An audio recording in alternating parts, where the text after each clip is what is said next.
Dusk Pages presents The Memoirs of Sherlock Holmes. The Gloria Scott, by Arthur Conan Doyle, read by Martin Prichard. Bring literature to life, and subscribe for your daily classic. "I have some papers here," said my friend Sherlock Holmes as we sat, winter's night, on either side of the fire, "which I really think, Watson, that it would be worth your while to glance over."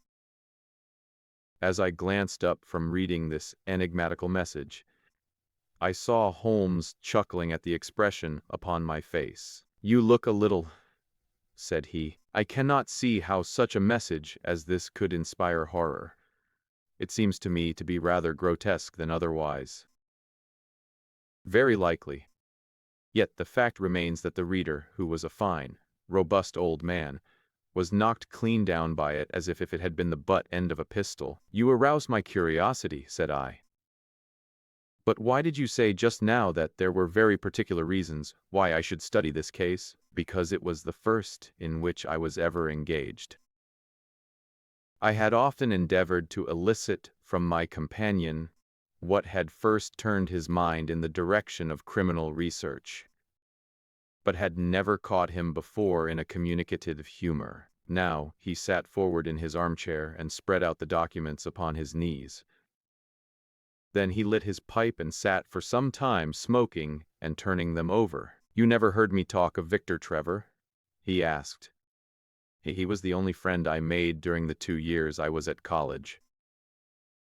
I was never a very sociable fellow, Watson, always rather fond of moping in my rooms and working out my own little methods of thought, so that I never mixed much with the men of my year. Bar fencing and boxing, I had few athletic tastes, and then my line of study was quite distinct from that of the other fellows, so that we had no points of contact at all. Trevor was the only man I knew, and that only through the accident of his bull terrier freezing on to my ankle one morning as I went down to chapel. It was a prosaic way of forming a friendship, but it was effective. I was laid by the heels for 10 days, and Trevor used to come in to inquire after me. At first it was only a minute's chat, but soon his visits lengthened, and before the end of the term we were close friends. He was a hearty, full-blooded fellow, full of spirits and energy, the very opposite to me in most respects. But we had some subjects in common, and it was a bond of union when I found that he was as friendless as I. Finally, he invited me down to his father's place at Donnithorpe, in Norfolk, and I accepted his hospitality for a month of the long vacation. Old Trevor was evidently a man of some wealth and consideration, a J.P., and a landed proprietor. Donnithorpe is a little hamlet just to the north of Langmere, in the country of the Broads. There was excellent wild duck shooting in the fens, remarkably good fishing, a small but select library, taken over, as I understood, from a former occupant, and a tolerable cook, so that he would be a fastidious man who could not put in a pleasant month there. Trevor Sr. was a widower, and my friend his only son. There had been a daughter, I heard, but she had died of diphtheria while on a visit to Birmingham. The father interested me extremely. He was a man of little culture, but with a considerable amount of rude strength, both physically and mentally. He knew hardly any books, but he had traveled far, had seen much of the world, and had remembered all that he had learned. In person he was a thick-set, burly man with a shock of grizzled hair, a brown, weather-beaten face, and blue eyes which were keen to the verge of fierceness. Yet he had a reputation for kindness and charity on the countryside, and was noted for the leniency of his sentences from the bench. One evening, shortly after my arrival, we were sitting over a glass of port after dinner, when young Trevor began to talk about those habits of observation and inference which I had already formed into a system, although I had not yet appreciated the part which they were to play in my life. The old man evidently thought that his son was exaggerating in his description of one or two trivial feats which I had performed. "Come, now, Mr. Holmes," said he, laughing good-humoredly. "I'm an excellent subject if you can deduce anything from me." "I fear there is not very much," I answered. "I might suggest that you have gone about in fear of some personal attack within the last 12-month. The laugh faded from his lips, and he stared at me in great surprise. "Well, that's true enough," said he. "You know, Victor," turning to his son, "when we broke up that poaching gang they swore to knife us, and Sir Edward Hawley has actually been attacked. I've always been on my guard since then, though I have no idea how you know it." "You have a very handsome stick," I answered. "By the inscription I observed that you had not had it more than a year. But you have taken some pains to bore the head of it and pour melted lead into the hole, so as to make it a formidable weapon. I argued that you would not take such precautions unless you had some danger to fear." "Anything else?" he asked, smiling. "You have boxed a good deal in your youth." "Right again. How did you know it? Is my nose knocked a little out of the straight?" "No," said I. "It is your ears. They have the peculiar flattening and thickening which marks the boxing man." "Anything else?" "You have done a good deal of digging by your callosities. Made all money at the gold fields." "You have been in New Zealand." "Right again." "You have visited Japan." "Quite true." "And you have been most intimately associated with someone whose initials were J.A., and whom you afterwards were eager to entirely forget." Mr. Trevor stood slowly up, fixed his large blue eyes upon me with a strange wild stare, and then pitched forward, with his face among the nutshells which strewed the cloth, in a dead faint. You can imagine, Watson, how shocked both his son and I were. His attack did not last long, however, for when we undid his collar and sprinkled the water from one of the finger-glasses over his face, he gave a gasp or two and sat up. "Ah, boys," said he, forcing a smile, "I hope I haven't frightened you. Strong as I look, there's a weak place in my heart, and it does not take much to knock me over. I don't know how you manage this, Mr. Holmes, but it seems to me that all the detectives of fact and of fancy would be children in your hands. That's your line of life, sir, and you may take the word of a man who has seen something of the world." And that recommendation, with the exaggerated estimate of my ability with which he prefaced it, was, if you will believe me, Watson, the very first thing which ever made me feel that a profession might be made out of what had up to that time been the merest hobby. At the moment, however, I was too much concerned at the sudden illness of my host to think of anything else. "I hope that I have said nothing to pain you," said I. "Well, you certainly touched upon rather a tender point. Might I ask how you know, and how much you know?" He spoke now in a half-jesting fashion, but a look of terror still lurked at the back of his eyes. "It is simplicity itself," said I. "When you bared your arm to draw that fish into the boat, I saw that J.A. had been tattooed in the bend of the elbow. The letters were still legible, but it was perfectly clear from their blurred appearance, and from the staining of the skin round them, that efforts had been made to obliterate them. It was obvious, then, that those initials had once been very familiar to you, and that you had afterwards wished to forget them." "What an eye you have!" he cried with a sigh of relief. "It is just as you say. We won't talk of it. Of all ghosts, the ghosts of our old loves are the worst. Come into the billiard-room and have a quiet cigar." From that day, amid all his cordiality, there was always a touch of suspicion in Mr. Trevor's manner towards me. Even his son remarked it. "You've given the governor such a turn," said he, "that he'll never be sure again of what you know and what you don't know." He did not mean to show it, I am sure, but it was so strongly in his mind that it peeped out at every action. At last I became so convinced that I was causing him uneasiness that I drew my visit to a close. On the very day, however, before I left, an incident occurred which proved in the sequel to be of importance. We were sitting out upon the lawn on garden chairs, the three of us, basking in the sun and admiring the view across the Broads, when a maid came out to say that there was a man at the door who wanted to see Mr. Trevor. "What is his name?" asked my host. He would not give any. "What does he want, then?" "He says that you know him, and that he only wants a moment's conversation. Show him round here." An instant afterwards there appeared a little wizened fellow with a cringing manner and a shambling style of walking.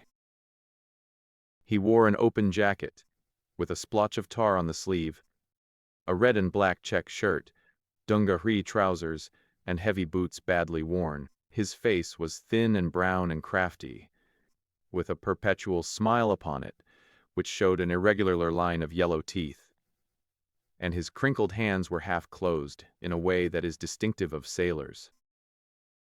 As he came slouching across the lawn, I heard Mr. Trevor make a sort of coughing noise in his throat, and, jumping out of his chair, he ran into the house. He was back in a moment, and I smelt a strong reek of brandy as he passed me. "Well, my man," said he, "what can I do for you?" The sailor stood looking at him with puckered eyes, and with the same loose-lipped smile upon his face. "You don't know me?" he asked. "Why, dear me, it is surely Hudson," said Mr. Trevor in a tone of surprise. "Hudson it is, sir," said the seaman. "Why, it's 30 year and more since I saw you last. Here you are in your house, and me still picking my salt meat out of the harness cask." "Tut, you will find that I have not forgotten old times," cried Mr. Trevor, and walking towards the sailor, he said something in a low voice. "Go into the kitchen," he continued out loud, "and you will get food and drink. I have no doubt that I shall find you a situation." "Thank you, sir," said the seaman, touching his forelock. "I'm just off a 2-yearer in an 8-knot tramp, short-handed at that, and I wants a rest. I thought I'd get it either with Mr. Beddoes or with you." "Ah!" cried Mr. Trevor. "You know where Mr. Beddoes is?" "Bless you, I know where all my old friends are," said the fellow with a sinister smile, and he slouched off after the maid to the kitchen. Mr. Trevor mumbled something about having been shipmate with the man when he was going back to the diggings, and then, leaving us on the lawn, he went indoors. An hour later, when we entered the house, we found him stretched dead drunk upon the dining-room sofa. The whole incident the most ugly impression upon my mind, and I was not sorry next day to leave Donnithorpe behind me, for I felt that my presence must be a source of embarrassment to my friend. All this occurred during the first month of the long vacation. I went up to my London rooms, where I spent 7 weeks working out a few experiments in organic chemistry. One day, however, when the autumn was far advanced and the vacation drawing to a close, I received a telegram from my friend imploring me to return to Donnithorpe, and saying that he was in great need of my advice and assistance. Of course, I dropped everything and set out for the north once more. He met me with the dog-cart at the station, and I saw at a glance that the last 2 months had been very trying ones for him. He had grown thin and careworn, and had lost the loud, cheery manner for which he had been remarkable. "The governor is dying," were the first words he said. "Impossible," I cried. "What is the matter?" "Apoplexy. Nervous shock. He's been on the verge all day. I doubt if we shall find him alive." I was, as you may think, Watson, horrified at this unexpected news. "What has caused it?" I asked. "Ah, that is the point. Jump in and we can talk it over while we drive. You remember that fellow who came upon the evening before you left us?" "Perfectly." "Do you know who it was we let into the house that day?" "I have no idea." "It was the devil Holmes," he cried. I stared at it in astonishment. Yes, it was the devil himself. We have not had a peaceful hour since, not one. The governor has never held up his head from that evening, and now the life has been crushed out of him and his heart broken, all through this accursed Hudson. What power had he then? Ah, that is what I would give so much to know. The kindly, charitable good old governor, how could he have fallen into the clutches of such a ruffian? But I am so glad that you have come, Holmes. I trust very much to your judgment and discretion, and I know that you will advise me for the best. We were dashing along the smooth white country road, with the long stretch of the Broads in front of us, glimmering in the red light of the setting sun. From a grove upon our left I could already see the high chimneys and the flagstaff which marked the squire's dwelling. "My father made the fellow gardener," said my companion, and then, as that did not satisfy him, he was promoted to be butler. Seemed to be at his mercy, and he wandered about and did what he chose in it. The maids complained of his drunken habits and his vile language. The dad raised their wages all round to recompense them for the annoyance. The fellow would take the boat and my father's best gun, and treat himself to little shooting trips. And all this with such a sneering, leering, insolent face that I would have knocked him down 20 times over, if he had been a man of my own age. I tell you, Holmes, I keep a tight hold upon myself all this time, and now I am asking myself whether, if I had let myself go a little more, I might not have been a wiser man. Well, matters went from bad to worse with us, and this animal Hudson became more and more intrusive, until at last, on his making some insolent reply to my father in my presence one day, I took him by the shoulders and turned him out of the room. He slunk away with a livid face and 2 venomous eyes, which uttered more threats than his tongue could do. I don't know what passed between the poor dad and him after that. The dad came to me next day and asked me whether I would mind apologizing to Hudson. I refused, as you can imagine, and asked my father how he could allow such a wretch to take such liberties with himself and his household. "Ah, my boy," said he, "it is all very well to talk, but you don't know how I am placed. But you shall know, Victor. I'll see that you shall know, come what may. You wouldn't believe harm of your poor old father, would you, lad?" He was very much moved and shut himself in the study all day, where I could see through the window that he was writing busily. That evening there came what seemed to me to be a grand release, for Hudson told us that he was going to leave us. He walked into the dining room as we sat after dinner and announced his intention in the thick voice of a half-drunken man. "I've had enough of Norfolk," said he. "I'll run down to Mr. Betta's in Hampshire. He'll be as glad to see me as you were, I dare say." "You're not going away in an unkind spirit, Hudson, I hope," said my father with a tameness which made my blood boil. "I've not had my apology," said he sulkily, glancing in my direction.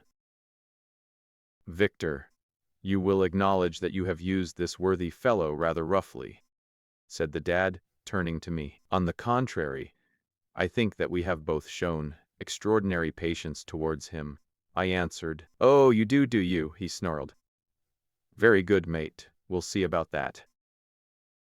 He slouched out of the room and half an hour afterwards left the house, leaving my father in a state of pitiable nervousness. Night after night I heard him pacing his room, and it was just as he was recovering his confidence that the blow did at last fall. "And how?"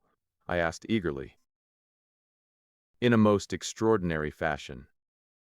A letter arrived for my father yesterday evening, bearing the Fordingham postmark. My father read it, clapped both his hands to his head, and began running round the room in little circles like a man who has been driven out of his senses. When I at last drew him down onto the sofa, his mouth and eyelids were all puckered on one side, and I saw that he had a stroke. Dr. Fordham came over at once. We put him to bed, but the paralysis has spread. He has shown no sign of returning consciousness, and I think that we shall hardly find him alive." "You horrify me, Trevor," I cried. "What then could have been in this letter to cause so dreadful a result?" "Nothing. There lies the inexplicable part of it. The message was absurd and trivial. Ah, my God, it is as I feared." As he spoke, we came round the curve of the avenue, and saw in the fading light that every blind in the house had been drawn down. As we dashed up to the door, my friend's face convulsed with grief. A gentleman in black emerged from it. "When did it happen, doctor?" asked Trevor. "Almost immediately after you left." "Did he recover consciousness for an instant before the end? Any message for me?" "Only that the papers were in the back drawer of the Japanese cabinet." My friend ascended with the doctor to the chamber of death, while I remained in the study, turning the whole matter over and over in my head, and feeling as sombre as ever I had done in my life. What was the past of this Trevor, pugilist, traveler, and gold digger, and how had he placed himself in the power of this acid-faced seaman? Why, too, should he faint at an allusion to the half-effaced initials upon his arm and die of fright when he had a letter from Fordingham?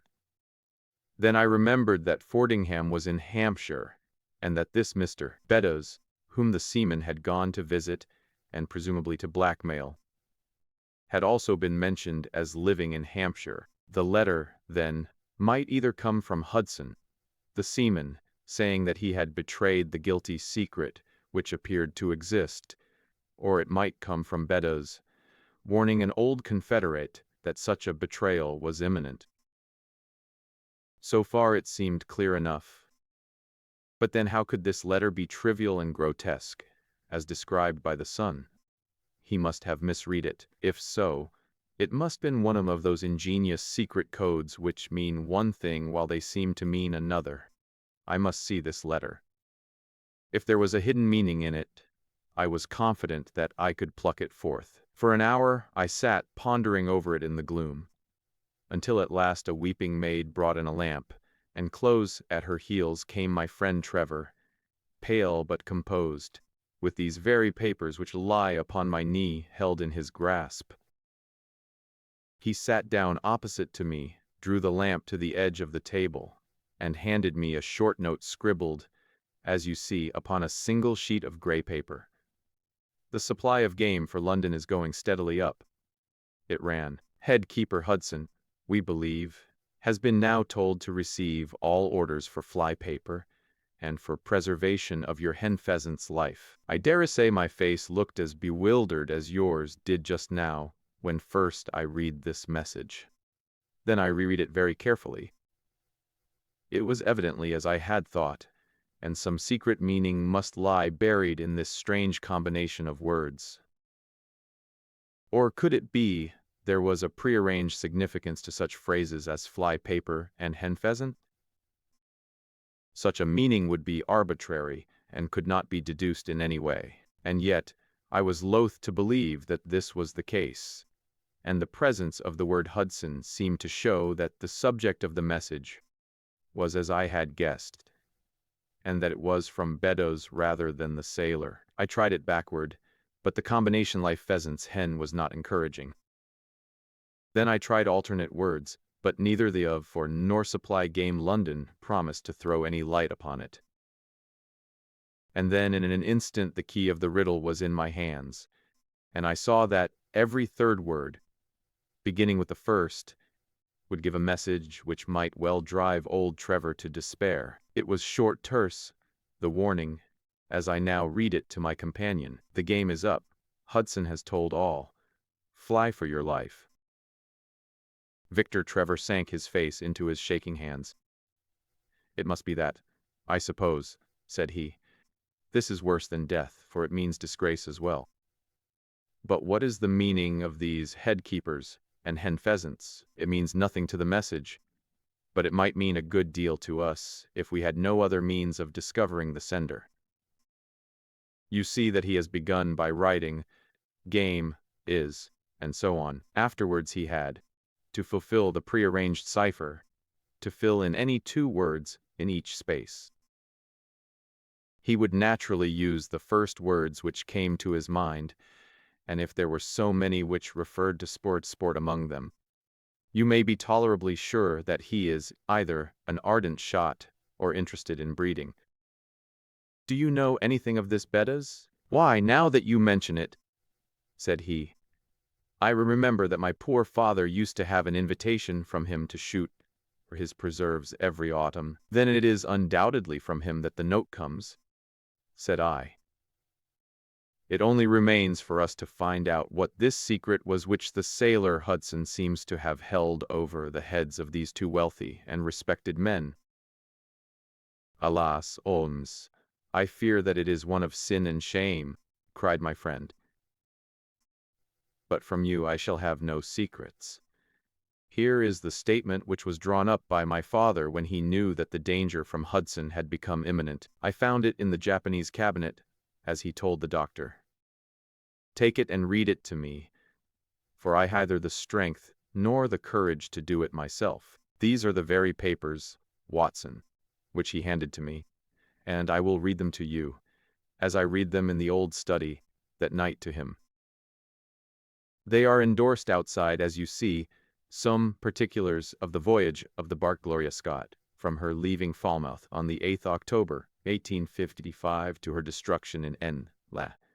Cane degrees 20 Edui long, 25 degrees 14, on Nov 6th.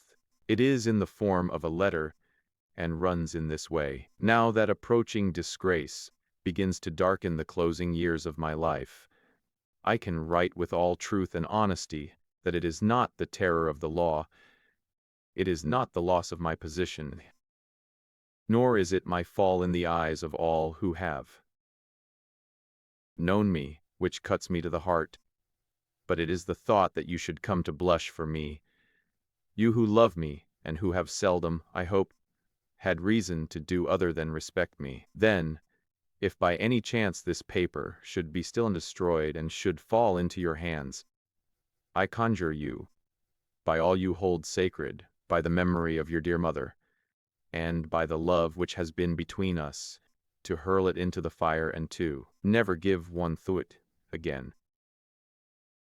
If then your eye goes on to read this line, I know that I shall already have been exposed and dragged from my home, or, as is more likely, for you know that my heart is weak, be lying with my tongue sealed forever in death. In either case the time for suppression is past, and every word which I tell you is the naked truth, and this I swear as I hope for mercy. My name, dear lad, is not Trevor. I was James Armitage in my younger days, and you can understand now the shock that it was to me a few weeks ago, when your college friend addressed me in words which seemed to imply that he had surprised my secret. As Armitage it was that I entered a London banking house, and as Armitage I was convicted of breaking my country's laws, and was sentenced to transportation. Do not think very harshly of me, laddie. It was a debt of honor, so called, which I had to pay, and I used money which was not my own to do it, in the certainty that I could replace it before there could be any possibility of its being missed. But the most dreadful ill luck pursued me. The case might have been dealt leniently with, but the laws were more harshly administered 30 years ago than now, and on my 23rd birthday I found myself chained as a felon with 37 other convicts in the 'tween decks of the bark Gloria Scott, bound for Australia. It was the year 55, when the Crimean War was at its height, and the old convict ships had been largely used as transports in the Black Sea. The government was compelled, therefore, to use smaller and less suitable vessels for sending out their prisoners. The Gloria Scott had been in the Chinese tea trade, but she was an old-fashioned, heavy-bowed, broad-beamed craft, and the new clippers had cut her out. She was a 500-ton boat, and besides her 38 jailbirds, she carried 26 of a crew 18 soldiers, a captain, 3 mates, a doctor, a chaplain, and 4 warders. Nearly 100 souls were in her, all told, when we set sail from Falmouth. The partitions between the cells of the convicts, instead of being of thick oak, as is usual in convict ships, were quite thin and frail. The man next to me, upon the aft side, was one whom I had particularly noticed when we were led down the quay. He was a young man with a clear, hairless face, a long, thin nose, and rather nutcracker jaws. He carried his head very jauntily in the air, had a swaggering style of walking, and was above all else remarkable for his extraordinary height. I don't think any of our heads would have come up to his shoulder, and I am sure that he could not have measured less than 6.5 feet. It was strange, so many sad and weary faces, to see one which was full of energy and resolution. The sight of it was to me like a fire in a snowstorm. I was glad, then, to find that he was my neighbor, and gladder still when, in the dead of the night, I heard a whisper close to my ear, and found that he had managed to cut an opening in the board which separated us. "Hullo, chummy," said he. "What's your name, and what are you here for?" He answered him, and asked in turn who I was talking with. "I'm Jack Prendergast," said he, "and by God, you'll learn to bless my name before you've done with me." I remembered hearing of his case, for it was one which had made an immense sensation throughout the country some time before my own arrest. He was a man of good family and of great ability, but of incurably vicious habits, who had by an ingenious system of fraud obtained huge sums of money from the leading London merchants. "Ha, ha, you remember my case," said he proudly. "Very well indeed." "Then maybe you remember something queer about it." "What was that then?" "I had nearly 250,000, hadn't I?" "So it was said, but none was recovered, eh?" "No." "Well, where do you suppose the balance is?" he asked. "I have no idea," said I. "Right between my finger and thumb." "By God, I've got more pounds to my name than you've hairs on your head. And if you've money, my son, and know how to handle it and spread it, you can do anything. Now, you don't think it likely that a man who could do anything is going to wear his breeches out sitting in the stinking hold of a rat-gutted, beetle-ridden, moldy old coffin of a chinchina coaster. No, sir, such a man will look after himself and will look after his chums. You may lay to that. You hold on to him, and you may kiss the book that he'll haul you through." That was his style of talk, and at first I thought it meant nothing. But after a while, when he had tested me and sworn me in with all possible solemnity, he let me understand that there really was a plot to gain command of the vessel. A dozen of the prisoners had hatched it before they came aboard. Prendergast was the leader, and his money was the motive power. "I'd a partner," said he, "a rare good man, as true as a stock to a barrel. He's got the dibs, he has, and where do you think he is at this moment?" "Why, he's the chaplain of this ship, the chaplain, no less. He came aboard with a black coat, and his papers right, and money enough in his box to buy the thing right up from keel to main truck. The crew are his body and soul. He could buy 'em at so much a gross with a cash discount, and he did it before ever they signed on. He's got 2 of the warders and Maria, the second mate, and he'd get the captain himself, if he thought him worth it." "What are we to do then?" I asked. "What do you think?" said he. "We'll make the coats of some of these soldiers redder than ever the tailor did." "But they are armed," said I, "and so shall we be, my boy. There's a brace of pistols for every mother's son of us. And if we can't carry this ship, with the crew at our back, it's time we were all sent to a young Mrs. boarding school. You speak to your mate upon the left tonight, and see if he is to be trusted." I did so, and found my other neighbor to be a young fellow in much the same position as myself, whose crime had been forgery. His name was Evans, but he afterwards changed it, and he is now a rich and prosperous man in the south of England. He was ready enough to join the conspiracy as the only means of saving ourselves, and before we had crossed the bay there were only two of the prisoners who were not in the secret. One of these was of weak mind, and we did not dare to trust him, and the other was suffering from jaundice, and could not be of any use to us. The sham chaplain came into our cells to exhort us, carrying a black bag, supposed to be full of tracts, and so often did he come that by the third day we had each stowed away at the foot of our beds a file, a brace of pistols, a pound of powder, and 20 slugs. 2 of the warders were agents of Prendergast, and the second mate was his right-hand man. The captain, the 2 mates, 2 warders, Lieutenant Martin, his 18 soldiers, and the doctor were all that we had against us. Yet, safe as it was, we determined to neglect no precaution, and to make our attack suddenly by night. It came, however, more quickly than we expected, and in this way. One evening, about the 3rd week after our start, the doctor had come down to see one of the prisoners who was ill, and putting his hand down on the bottom of his bunk, he felt the outline of the pistols. If he had been silent he might have blown the whole thing, but he was a nervous little chap. So he gave a cry of surprise, and turned so pale that the man knew was up in an instant, and seized him. He was gagged before he could give the alarm and tied down upon the bed.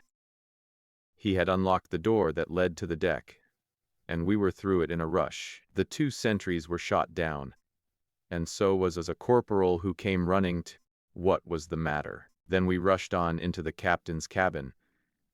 But as we pushed open the door, there was an explosion from within, and there he lay with his brains smeared over the chart of the Atlantic, which was pinned upon the table, while the chaplain stood with a smoking pistol in his hand at his elbow.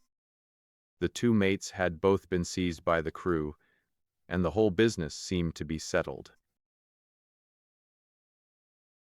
The stateroom was next the cabin, and we flocked in there and flopped down on the settees, all speaking together, for we were just mad with the feeling that we were free once more. We cracked off the necks of the bottles, poured the stuff out into tumblers, and were just tossing them off when in an instant, without warning, there came the roar of muskets in our ears, and the saloon was so full of smoke that we could not see across the table. When it cleared again, the place was a shambles.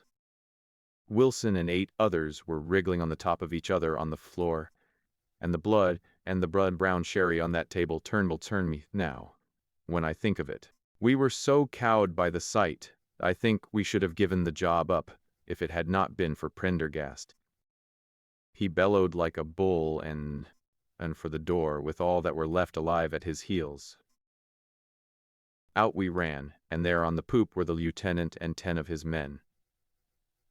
The swing skylights above the saloon table had been a bit open, and they had fired on us through the slit. We got on them before they could load, and they stood to it like men.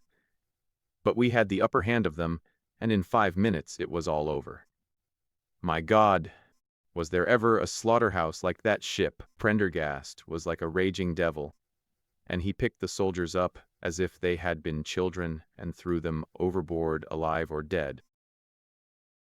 There was one sergeant that was horribly wounded, and yet kept on swimming for a surprising time, until someone in mercy blew out his brains. When the fighting was over, there was no one left of our enemies except just the warders, the mates, and the doctor. It was over them that the great quarrel arose. There were many of us who were glad enough to win back our freedom, and yet who had had no wish to have murder on our souls. It was one thing to knock the soldiers over with their muskets in their hands, and it was another to stand by while men were being killed in cold blood. 8 of us, 5 convicts and 3 sailors, said that we would not see it done. But there was no moving Prendergast and those who were with him. Our only chance of safety lay in making a clean job of it, salad he. And he would not leave a tongue with power to wag in a witness box. It nearly came to our sharing the fate of the prisoners, but at last he said that if we wished we might take a boat and go. We jumped at the offer, for we were already sick of these bloodthirsty doings. We saw there would be worse before it was done. We were given a suit of sailor togs each, a barrel of water, 2 casks, one of junk and one of biscuits, and a compass. Prendergast threw us over a chart, told us that we were shipwrecked mariners whose ship had foundered in lat. 15 degrees and long, 25 degrees west, and then cut the painter and let us go. And now I come to the most surprising part of my story, my dear son. The seamen had hauled the foreyard aback during the rising, but now as we left them they brought it square again. And as there was a light wind from the north and east, the bark began to draw slowly away from us. Our boat lay, rising and falling, upon the long, smooth rollers, and Evans and I, who were the most educated of the party, were sitting in the sheets and planning what coast we should make for. It was a nice question, for the Cape Verdes were about 100 miles to the north of us, and the African coast about 700 to the east. On the whole, as the wind was coming round to the north, we thought that Sierra Leone might be best, and turned our head in that direction, the bark being at that time nearly hull down on our starboard quarter. Suddenly, as we looked at her, a dense black cloud of smoke shoot up from her, which hung like a monstrous tree upon the skyline. A few seconds later a roar like thunder burst upon our ears, and as the smoke thinned away there was no sign left of the Gloria Scott. In an instant we swept the boat's head round again, and pulled with all our strength for the place where the haze still trailing over the water marked the scene of this catastrophe. A splintered boat and a number of crates and fragments of spars rising and falling on the waves showed us where the vessel had foundered. But there was no sign of life, and we had turned away in despair, when we heard a cry for help and saw at some distance a piece of wreckage lying stretched across it. When we pulled him aboard the boat, he proved to be a young seaman of the name of Hudson, who was so burned and exhausted that he could give us no account of what had happened until the following morning.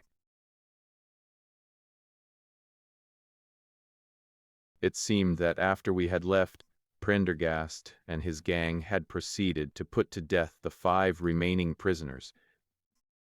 The 2 warders had been shot and thrown overboard, and so also had the 3rd mate. Prendergast then descended into the 'tween decks, and with his own hands cut the throat of the unfortunate surgeon. There only remained the 1st mate, who was a bold and active man. A dozen convicts, who descended with their pistols in search of him, found him with a matchbox in his hand seated beside an open powder barrel. Was one of the 100 carried on board, and swearing that he would blow all hands up if he were in any way molested. An instant later the explosion occurred, though Hudson thought it was caused by the misdirected bullet of one of the convicts rather than the mate's match. Be the cause what it may, it was the end of the Gloria Scott and of the rabble who held command of her. Such, in a few words, my dear boy, is the history of this terrible business in which I was involved. Next day we were picked up by the brig Hotspur, bound for Australia, whose captain found no difficulty in believing that we were the survivors of a passenger ship which had foundered. The transport ship Gloria Scott was down by the Admiralty as being lost at sea, and no word has ever leaked out as to her true fate.